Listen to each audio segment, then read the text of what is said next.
Counselling psychology का unit 8 है ये।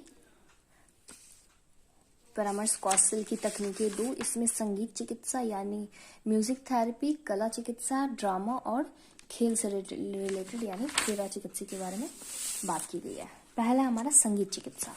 संगीत यानी कि म्यूजिक थेरेपी। तो म्यूजिक जो है वो सिर्फ एक धुन नहीं है। म्यूजिक जो हमारे भारतीय संस्कृति में वो बहुत पहले से, बहुत सदियों से चलती आ रही है। हमारे अकबर के दरबार में भी तानसेन म्यूजिक लगाया करते थे। उनकी म्यूजिक में इतनी ज़्यादा पावर थी कि वो मेघ म्यूजिक गा करके बारिश करवा सकते थे और वो दीप म्यूजिक जला करके वो दीपक को जला भी सकते थे। ठीक है, तो म्यूजिक में इतनी ज़्यादा पावर होती है और इसी का उपयोग हमारे काउंसलिंग और थेरेपिस्ट में भी होता है। म्यूजिक के थ्रू हम क्लाइंट को काउंसलिंग देते हैं और उनको ठीक करने की कोशिश करते हैं। तो म्यूजिक एक्चुअल में होता क्या है? सिर्फ गाना सुनना या गुनगुनाना नहीं होता है। इसमें एक उदाहरण दिया गया हुआ है सरिता का। सरिता जब किसी बात को लेकर बहुत ज़्यादा परेशान हो जाती है, बहुत ज़्यादा टेंशन में होती है, तो वो आमतौर पर कुछ गाने गुनगुनाती है, कुछ स्पेसिफिक गाने गुनगुनाती है। और उस टाइम वो गाने सैड रहते हैं तो सैड टाइप के गाने गुनगुनाती है, और अगर वो एक्साइटेड रहती है तो उस तरह के, और अगर वो रोमांटिक मूड में रहती है तो उस तरह के गाने वो गा करके अपने मूड को दर्शाने की और मूड को अच्छे करने की कोशिश करती है। ठीक है, हम में से अधिकांश लोग जब बहुत ज़्यादा हम लोग स्ट्रेस में हो जाते हैं तो हम खुद को रिलैक्स करने के लिए म्यूजिक सुनते हैं, और उस टाइप का म्यूजिक सुनते हैं जो हमारे माइंड को उस मूड से हटा करके अच्छी वाली मूड में ला दे। यानी कि जब हम बहुत ज़्यादा दुखी रहते हैं, सैड टाइप के रहते हैं, रोने का मन करता है तो हम एकदम सैड वाली म्यूजिक सुनते हैं। जब हम एक्साइटमेंट में रहते हैं तो हम रॉक या पॉप टाइप की म्यूजिक सुनते हैं। जब हम रोमांटिक मूड में रहते हैं तो उस टाइप की सॉन्ग सुनते हैं, लव वाली सॉन्ग सुनते हैं। ठीक है, तो म्यूजिक जो है वो हमारे मूड को दर्शाता है और हमारी अंदर की जो फीलिंग्स है।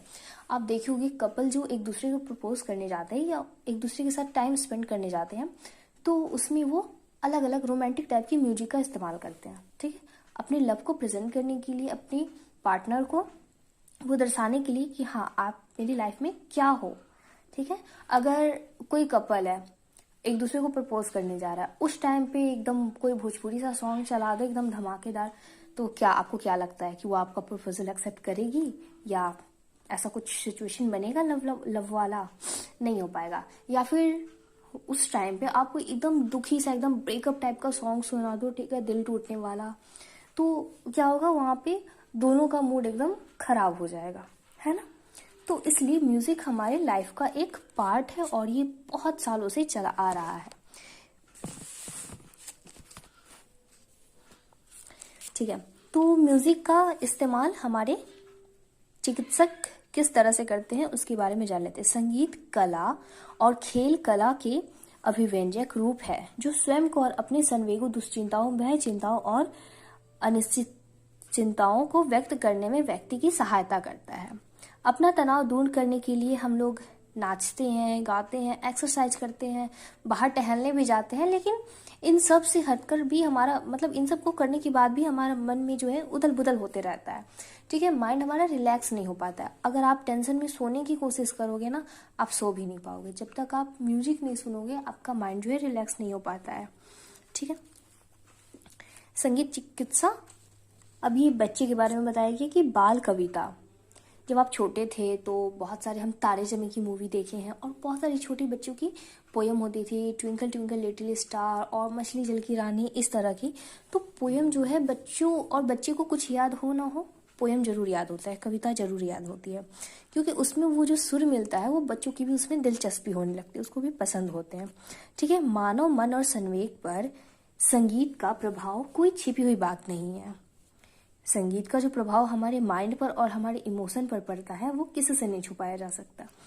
ठीक है, कोई इंसान कितना खुश है ये उसके मूड्स का पता उसके आवाज़, वॉइस टोन से पता चलता है, और वो जिस तरह का गाना सुनता है उसी से पता चल जाता है।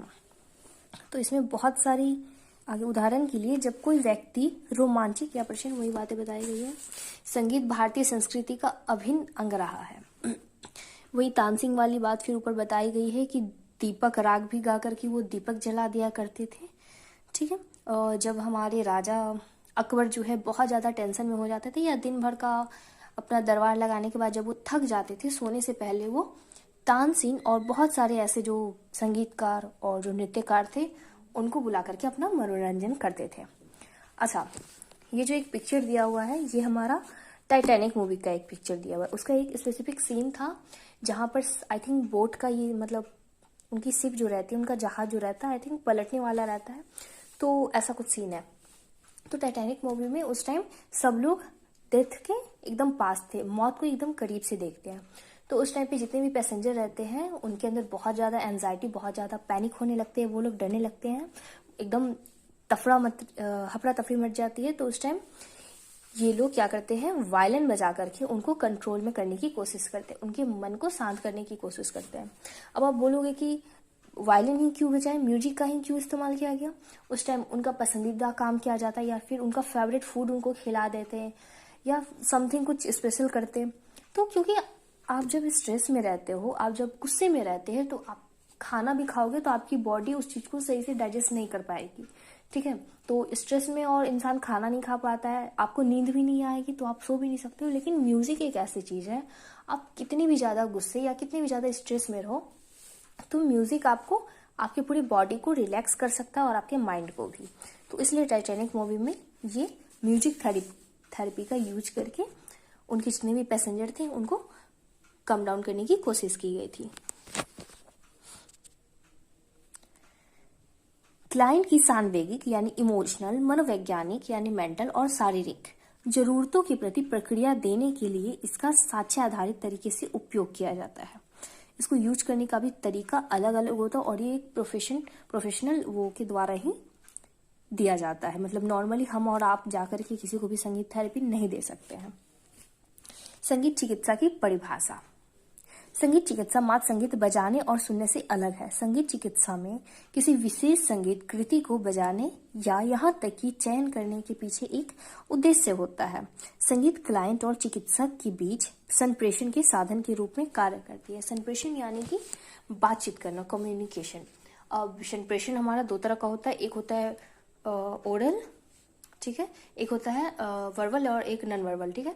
मतलब एक होता है आपका लिखित, मौखिक, तीन तरह के होते हैं, लिखित, मौखिक, और एक होता है मतलब जैसे इशारों में हम बात करते हैं ना, अमौखिक, जिसमें हम ना बोल सकते हैं, लिख सकते हैं, जैसे गूंगे बहरे या मतलब ऐसे कोई इंसान होते हैं जो लिखना पढ़ना भी नहीं जानते हैं, ठीक है, बोलना भी नहीं जानते हैं, ठीक है, लेकिन फिर भी वो आपकी लैंग्वेज को समझ सकते हैं। जैसे ट्रैफिक पुलिस लोग क्या काम करते हैं, वो इशारों में बात करते हैं, है ना, या कोई साइन के थ्रू या ट्रैफिक लाइट्स जो होती है, रेड, येलो, ग्रीन, इनके थ्रू आपको साइन दिया जाता है कि हाँ कब आपको चलना है, कब आपको रुकना है। इशारों में बातें होती हैं, ठीक है। तो संगीत थेरेपी हमारे क्लाइंट और काउंसलर के बीच एक कम्युनिकेशन का माध्यम है। ये स्वयं को व्यक्त करने में कठिनाई होता है। नॉर्मली तरीके से कुछ लोग होते हैं जो खुलकर अपने आप को नहीं दर्शा पाते या अपनी प्रॉब्लम को नहीं बता पाते, तो वो उस हिसाब से उन सिचुएशन में म्यूजिक थेरेपी या आर्ट थेरेपी, है ना, ड्रामा थेरेपी या फिर किसी खेल का, किसी एक्टिविटी का यूज करके हम क्लाइंट को कंफर्टेबल करने की कोशिश करते हैं।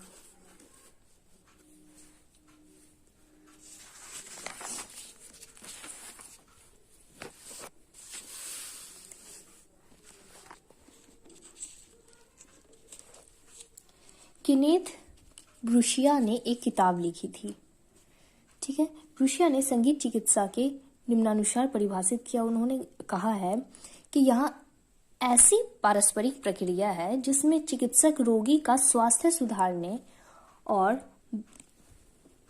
बहाल करने या बरकरार, उनका हेल्थ को बरकरार रखने के लिए सहायता करता है संगीत थेरेपी के थ्रू। संगीत चिकित्सा के लाभकारी प्रभावों को औपचारिक मान्यता देते हुए अमेरिकी संगीत चिकित्सा संघ द्वारा मान्यता प्राप्त और अनुमोदित संगीत कार्यक्रम तैयार किए गए हैं। संगीत कार्य चिकित्सा की संकल्पना से प्रभावित नहीं किया जाना चाहिए। ब्रेंड एवं डीलियो का कहना है कि संगीत चिकित्सा योग्य संगीत चिकित्सक द्वारा की जाती है। मतलब कोई योग्य एक उस चीज में वो मास्टर होना चाहिए, नॉर्मली हम और आप नहीं कर सकते हैं। हालांकि संगीत चिकित्सा सत्र स्वास्थ्य पेशेवरों द्वारा किए जा सकते हैं। उदाहरण के लिए संगीत चिकित्सक ने संगीत चिकित्सक बनने के लिए अध्ययन किया हो और योग्यता प्राप्त की हो। जैसे काउंसलर बनने के लिए आपको काउंसलिंग में आपको मास्टर लेना पड़ेगा, आपको उसके लिए डिप्लोमा करना पड़ेगा, तब आपको जाकर के कहीं लाइसेंस मिलता है। ठीक है, उसी तरह आपको साइकोलॉजिस्ट बनना है तो साइकोलॉजिस्ट के लिए आपको पहले बैचलर करना होगा, और बैचलर में भी आप नहीं कर पाते हो काउंसलर ये साइकोलॉजी लेकर के, तो आपको मास्टर्स करना होगा, फिर नेट निकालना होगा, फिर पीएचडी या एमफिल करना होगा, तब जाकर के कहीं आपको लाइसेंस मिलता है। ठीक है, इंटर्नशिप वगैरह भी होती है, अगर आप नहीं करते हो तो आपको लाइसेंस नहीं मिल पाएगा। ठीक है, तो इसी तरह से आपको संगीत थेरेपी के लिए भी आपको म्यूजिक थेरेपी के लिए आपको मास्टर उसमें बनना होगा, उसके बाद ही आप ये थेरेपी किसी को दे सकते हो।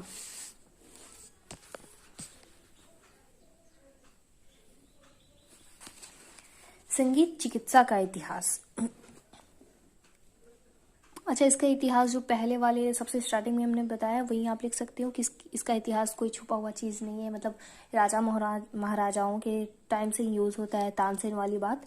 हिंदू धर्म में इसकी बहुत मान्यताएं हैं, अलग अलग अवसर पर हम अलग अलग संगीत का यूज करते हैं, जैसे शोक दिवस पे या मतलब शोक मनाने के टाइम किसी का डेथ हो गया या कोई दुर्घटना, तो उस टाइम अलग टाइप की म्यूजिक बजती है। आप सीरियल देखते होगे, मूवी देखते होगे, तो उसमें कैसे पता चलता है, मतलब कोई इंसान होता है अंधा होता है लेकिन फिर भी वो म्यूजिक समझ के पता कर लेता है कि अभी कैसा माहौल चल रहा है, इस सीन में कौन सा सीन चल रहा है जिसमें ऐसा म्यूजिक चल रहा है। ठीक है, तो उस हिसाब से आप बता सकते हो जितनी भी चीजें इसकी हिस्ट्री में। संगीत चिकित्सा के लाभ क्या क्या होते हैं? तो संगीत सुनते समय या संगीत बजाते समय मस्तिष्क में विभिन्न हिस्सों में सक्रियता होती है। उदाहरण के लिए स्मृति पहलू और संगीत से संबंधित अनुभव हिप्पोकैम्पस द्वारा नियंत्रित होते हैं। ठीक है, संगीत वाद्य यंत्र बजाने में शामिल गति सेरिबैलम द्वारा नियंत्रित होती है। सेरिबैलम द्वारा वो कंट्रोल में आता है, जबकि संगीत समझने के लिए विजुअल कॉन्टेक्स्ट का उपयोग किया जाता है। संगीत चिकित्सा के शारीरिक और मानसिक स्वास्थ्य समस्याओं की श्रृंखलाओं में लाभ देखे गए हैं। ठीक है, संगीत रोगियों को शांत करने, उनके ब्लड प्रेशर को कंट्रोल में करने, उनकी मांसपेशियों मसल्स को कंट्रोल में करने और माइंड को और बॉडी को रिलैक्स करने में मदद करती है।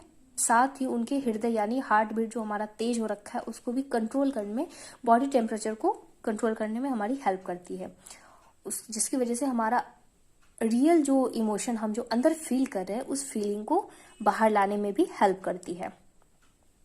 ठीक है, और कम तनाव यानी कम थकान से लेकर के बेहतर दर्द प्रबंधन तक इसके विभिन्न लाभ है, बहुत सारे लाभ है इसके। ठीक है, संप्रेषण कौशलों का विकास, हमारे इमोशंस का डेवलपमेंट करती है, एकाग्रता लाती है, स्मृति अवधान संगीत चिकित्सा के कुछ ऐसे लाभ है।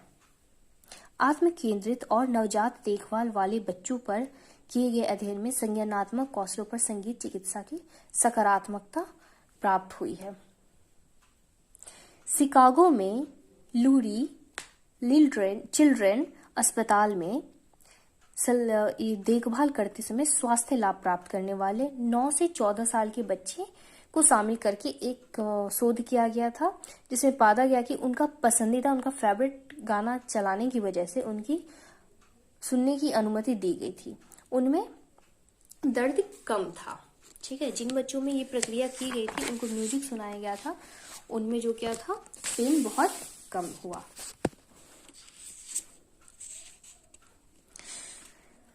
संगीत चिकित्सा के दृष्टिकोण, इसके 3 तरह के दृष्टिकोण होते हैं। पहला व्यवहारगत संगीत चिकित्सा, दूसरा है हमारा विकासात्मक यानी डेवलपमेंट म्यूजिक थेरेपी, और थर्ड है चिकित्सात्मक संगीत चिकित्सा। व्यवहारात्मक संगीत चिकित्सा व्यवहारात्मक सिद्धांत के आधार पर व्यवहार में सुधार या परिवर्तन के लिए संगीत चिकित्सा के उपयोग को संगीत चिकित्सा के प्रति व्यवहारगत उपागम के रूप में वर्णित किया जाता है। संगीत चिकित्सा का उपयोग सकारात्मक तरह से व्यवहार में सकारात्मकता लाने के लिए और नकारात्मकता को समाप्त या कम करने के लिए किया जाता है। ठीक है, अच्छा सॉन्ग सुनने पे हमारा मूड जैसे अच्छा हो जाता है, उसी तरह इसको एक थेरेपिस्ट या चिकित्सा बिहेवियर के रूप में भी इसको यूज किया जाता है। दूसरी तरफ रोगी यदि उपचार योजना के अनुसार व्यवहार नहीं करता है, जैसा प्लानिंग किया गया है कि जिस तरह से आपको ट्रीटमेंट दी जाएगी उस तरह से आप बिहेव नहीं करते हो, तो उस केस में म्यूजिक सुनने का विकल्प छीना जा सकता है। ठीक है, सरल शब्दों में यह एक टोकन प्रणाली की तरह है।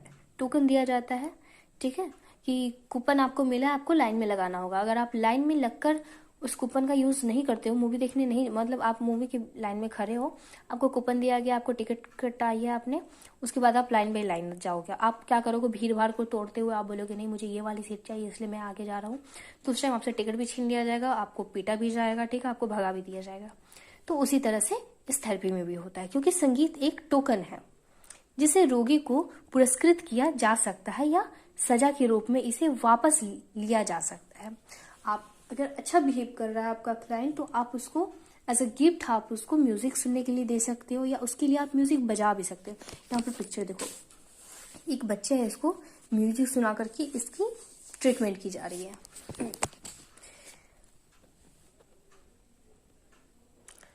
अच्छा, इसमें भी आपकी कुछ चरण होते हैं व्यवहारात्मक संगीत चिकित्सा में। सबसे पहले उस व्यवहार की पहचान की जानी चाहिए जिसे समाप्त करने या करने की जरूरत है। पहले उसको ढूंढना है जिसमें उपचार योजना से चिकित्सक के लक्ष्यों और उद्देश्यों को दर्शाया जा सकता है, अर्थात चिकित्सक चिकित्सा से क्या प्राप्त करना चाहता है, चिकित्सक को उस चिकित्सा से क्या चाहिए। व्यवहार की पहचान के बाद चिकित्सक घटित हुए परिवर्तनों के मूल्यांकन करने और इन्हें मापने का तरीका खोजेगा कि किस तरह से इसे ठीक करना है।